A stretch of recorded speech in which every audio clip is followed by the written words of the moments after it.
Kristie, and in today's video we're going to show you where beeswax comes from, and then we're going to discuss the process it takes to make a beeswax block.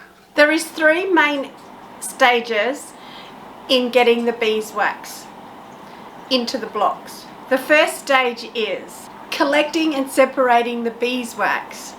Second stage is rendering the beeswax from the honeycomb. And the third stage is cleaning the beeswax. So let's get started. We're just heading up now to the apiary. And I'm here today with Colin and his grandson Connor, and we're going to have a look at the bee apiaries. This is the backyard apiary where we do our where we service the beehives and make up new ones and take them out the bush and blah blah blah. So that's what we do here. So it's not a full-on production apiary, but this is where you're going to look and see where you get your wax from. And Right. That's the objective now, is to see where you get your wax from, how it's a... So I'm always wanted to look like a spaceman. Turn.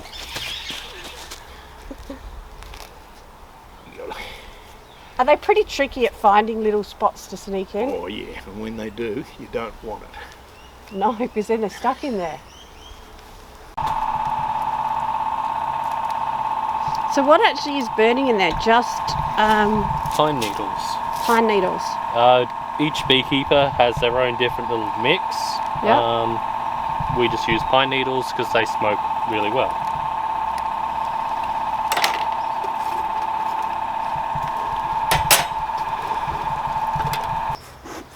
I got her. Got it? Need any more? No. Give us some. There's enough there to last us forever. So you've got to like put it in combat position. Yeah, a little bit. So if they do like start swarming, do you put it on you? Does that stop them? Yeah, you can smoke yourself, and they'll sort of slow. You'll see when we smoke them, it sort of slows them down. Yeah. It doesn't So so much. sort of sedate them a bit. Yes. Yeah, it doesn't deter them in the way you'd expect. They just slow down. They do want to fly away from it. Yeah. But it's not that they're aggressively trying to get away from it. You'll find that they sort of Stunned. they're stunned, and then they don't really care anymore, and they'll get away from the smoke. Okay. So when you put it on yourself, if you've got them swarming around you, they'll Yeah, slow I'll go down. in here, and if I've got the smoker, I'll do this around me, so I smoke myself. This bloody...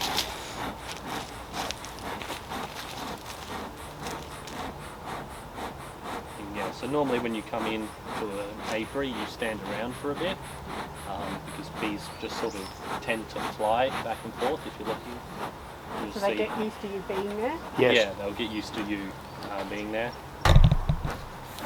Do they tend to think it's a bit of a threat when you are messing with their home? Yeah, that's when you get stung.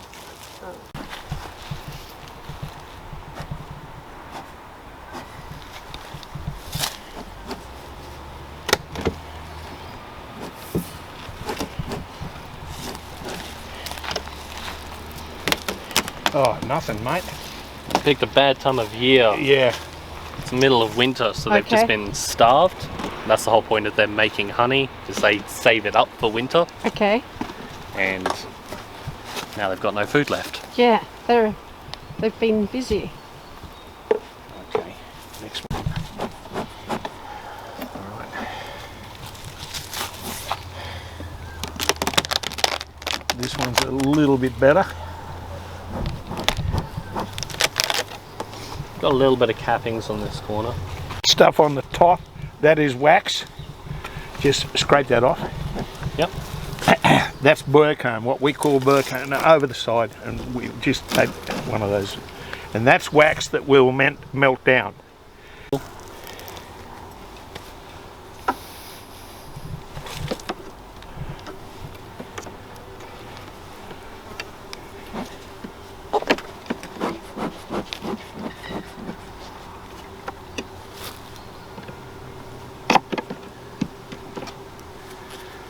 Right, that's the honeycomb that the bees have drawn out. There's nothing in that. There's no honey in it. Turn it. There's no honey in it. They're still drawing it out. Okay. It's the wrong time of the year. When that's drawn out fully like this, they'll fill it with nectar, and then they'll cure that into honey, and then that. Go to one more and see if we can find some that's been a bit capped. We might have to pull a super off. Yeah. Is there some on that? Can't Give me really that. see, doesn't look like it, no. Pull them both. What type of bees have you got here, Colin? Nice ones. There's not a certain name for them. European honey They're European. Turn it. No, nothing. No, nothing. Okay, put it back. They've used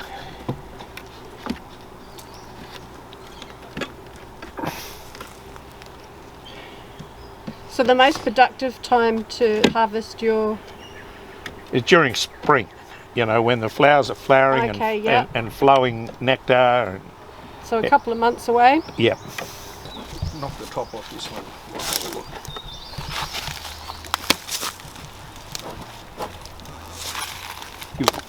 Well, that one's a bit more stuck.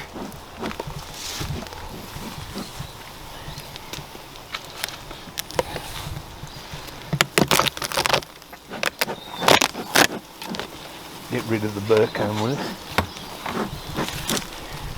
See if we smoke the top of it, all Yep. those bees go down. And I'd say there, if there's going to be any, get rid of that, yeah.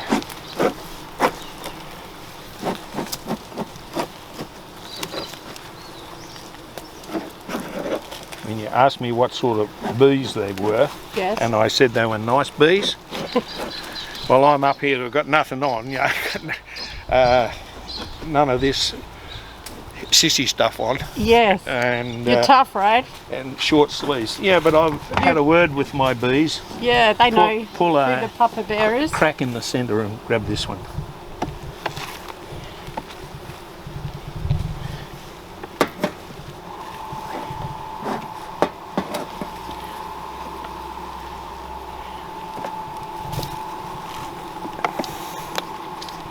Even that one.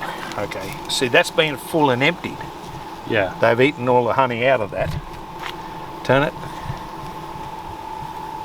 Yeah. See, they've already taken the honey out of there. This was all full. You see, and then we cut the caps off, and those caps are where we get our wax from. And I don't know if you can see down in there. Right.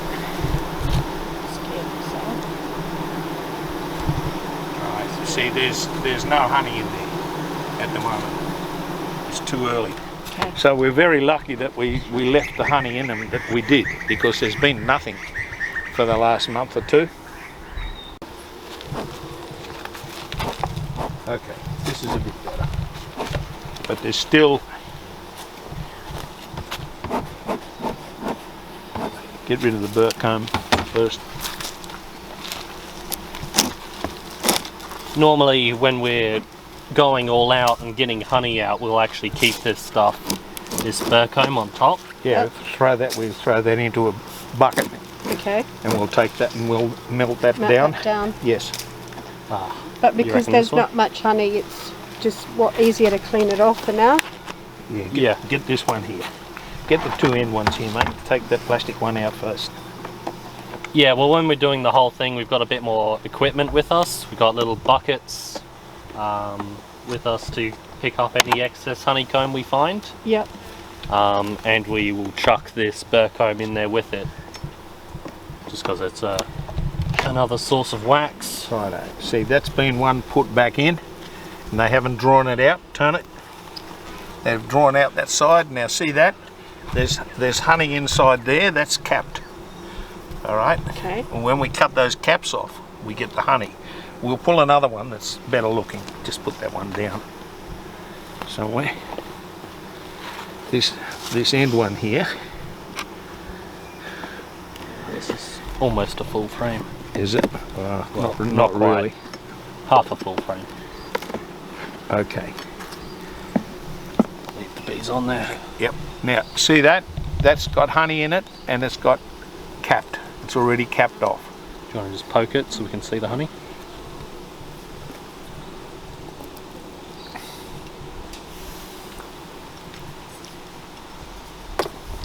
Nice honey.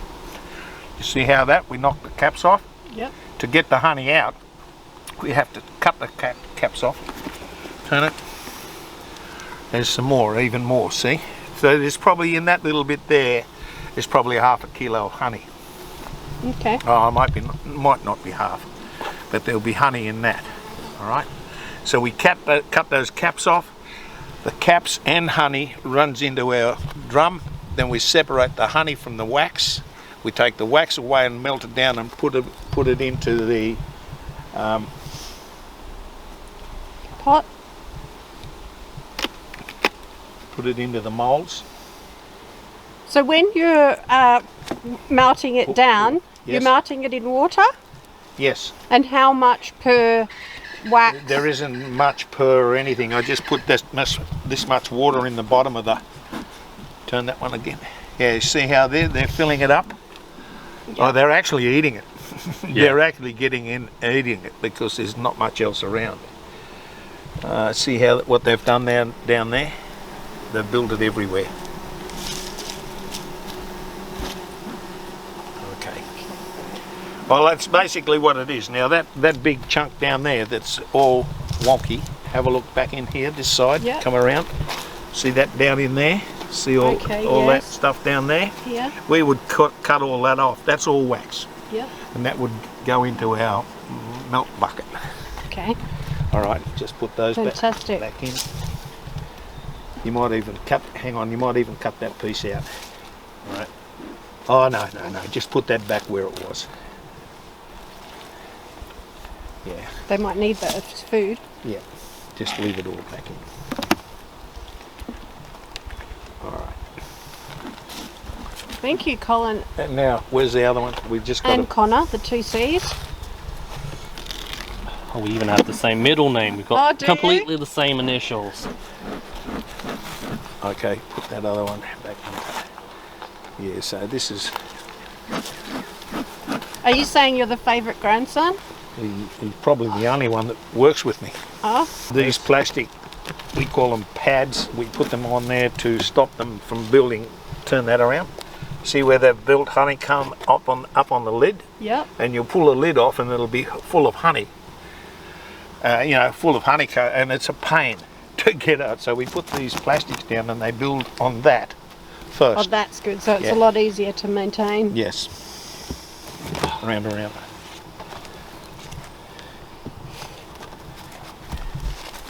Well, Well, we got through without any bee bites. Bee stings? Bees Bee don't bite, stings? yes.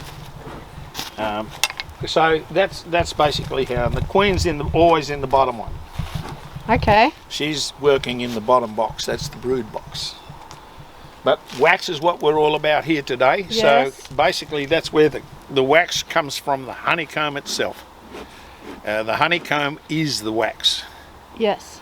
And when we cut all the caps off and everything, we end up with a great bunch of wax. And that's what we melt down, and then we put it in those little molds to suit the girls. Which I'm excited about because that's what we are going to do the next video on, and that's the beeswax food wraps. Right, well, we can go down and have a look at what we do now when we melt it and where we put it. First off, we've seen where the wax comes from. It comes from the beehives. Yep. We pulled some frames. We showed you the honeycomb being drawn out on the frames. A lot of them there had nothing in them because this is the wrong time of the year for it. We're still a month away before we really start to kick and butt with the nectar flow from the trees and everything. So, but we did pull a few frames out and we showed you where there was drawn out honeycomb and some that was actually full of honey and capped. And those caps are where we get the wax from. that we want to use for wax wraps or candles or whatever. So that the honeycomb itself is the wax. So we take that, we have to clean it up, we separate the honey from it. When we cut the caps off, we separate the honey from the wax, and the wax goes one side, the honey goes another side. And how do you separate that? Well, that drains away from it. That's a bit difficult to explain. But okay. when you're an amateur, if you're an amateur, what you can do is you can scrape everything off the frame into a bucket with a mesh in the bottom, and the honey will drain out of the wax, and it'll go through your mesh or strainer. Yep. And that can be a metal mesh, or it can be a rag, cheesecloth, this sort of thing, you know. Yep. They make strainers that are made from a what is it? Plastic, not plastic, but a nylon or whatever it is, right? Mesh bag. Bit like a stocking. Could they use stockings? Yes, pantyhose? Yes, they can use that. It has to be a bit thicker because of how thick honey is. It's not like water where it runs through easily. It runs really slowly through these meshes. Anyway, you let it drain, and then what's left is the wax, and legs, and wings, and sticks, and bees and moths. Bees, not moths. No. We do not want moths in there. A lot of times the wax moth is a problem for our beehives, but that's a whole nother story. That's about beekeeping. This is not what we're about now. So we get the wax and we melt it down, and we basically filter it with the water, because we put the wax in the big pot, and it's in water, and then we boil the water, and the water actually cleans the wax up, right? And then we drain the water out, or we drain the wax off the top of the water into our moulds, right? Great, and that's the size of the mould that... And that particular one, that's the 100-gram block of wax that comes out of there, all right? So we just fill that up with the molten wax. When it's set, I personally leave it overnight, let it all set up, and it sets properly, and then that's it. Come out in the morning, blow it out, tip it out, there you go. And all of these other ones, they're just different bread molds. Yeah. All right, that's a loaf of bread, this is a loaf of bread, this is different. That's what we use. And that piece that you showed me earlier was if you got impatient and tried to put something in the fridge or it cooled too quickly, it cracks. I have never done that, but sometimes if it cools too fast, it will. It was like this one here. This is the one I showed you. All right. So if it cools too fast, then it's shrinking. As it cools down, it shrinks. Yeah. All right. So the inside's shrinking and this side's stuck to the wall of the tin. So it's just got a big crack in it. It's just got a big crack in it. That doesn't mean anything. It just means that it cooled a bit fast.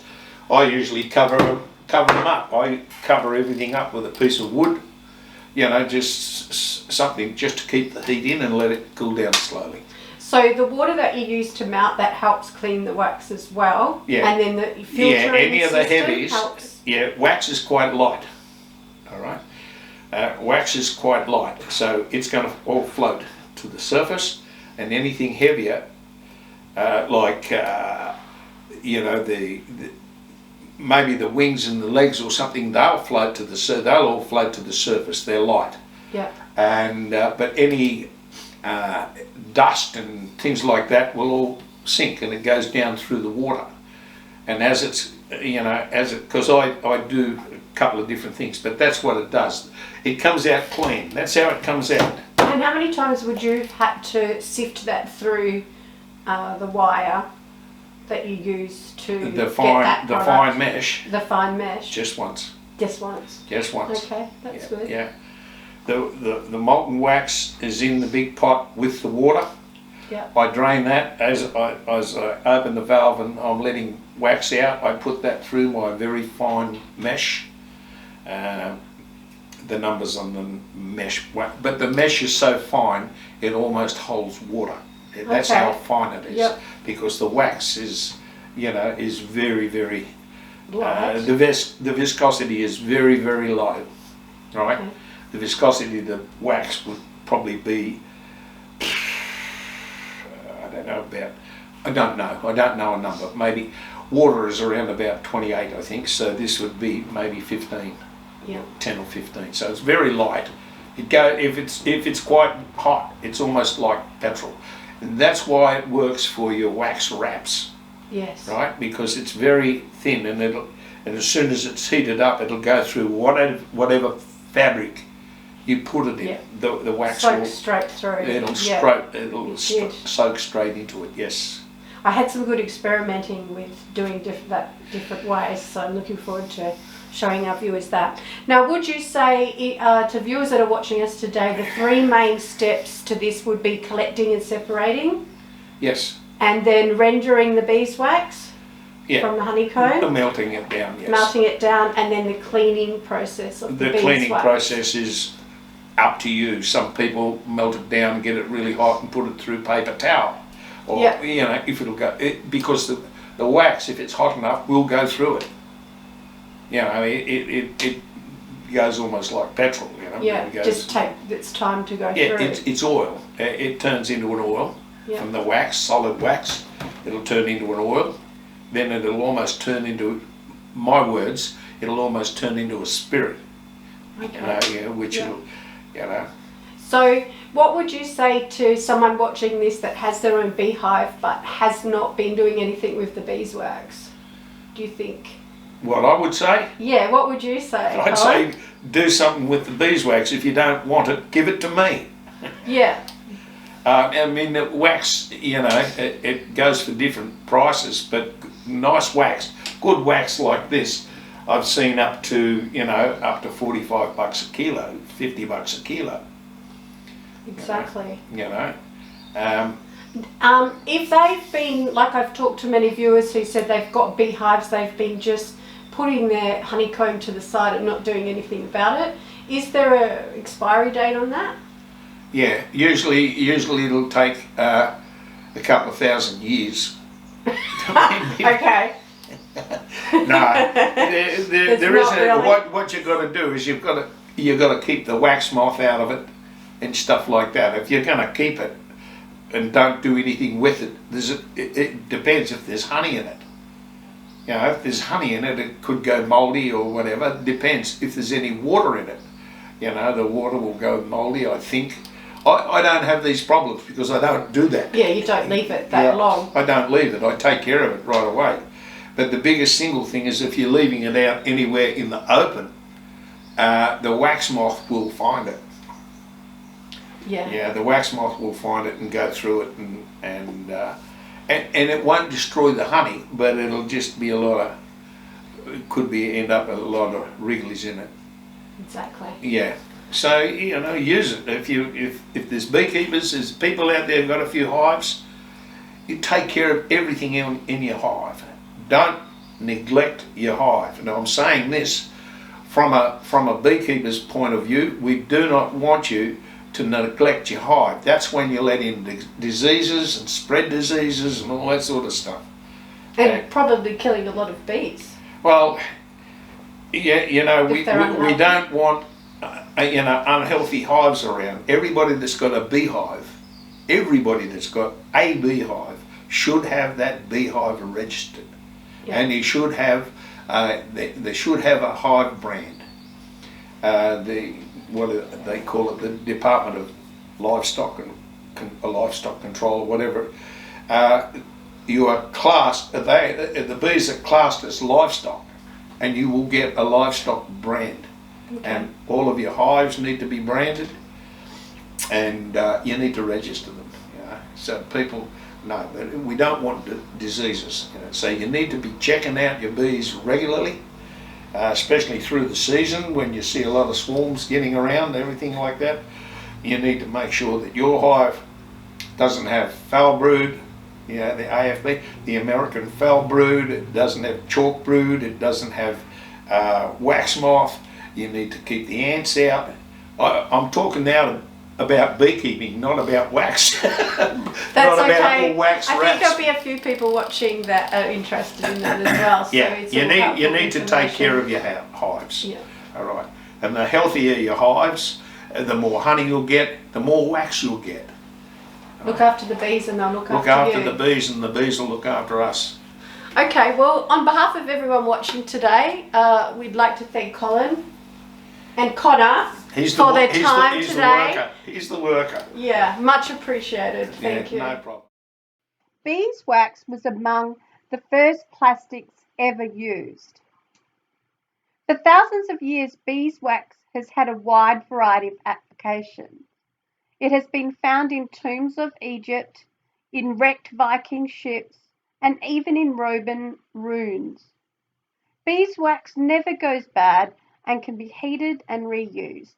Historically, it has been used for different things, candles, as a modelling material. Wax tablets were used for writing purposes, paintings, mummies, bow making, sewing threads, sealing wax, didgeridoos. And like our next video, we will be looking at how to use this exact beeswax harvest from Colin's apiary to make the beeswax wraps. So I hope that you'll be sticking around with me to see how that's done.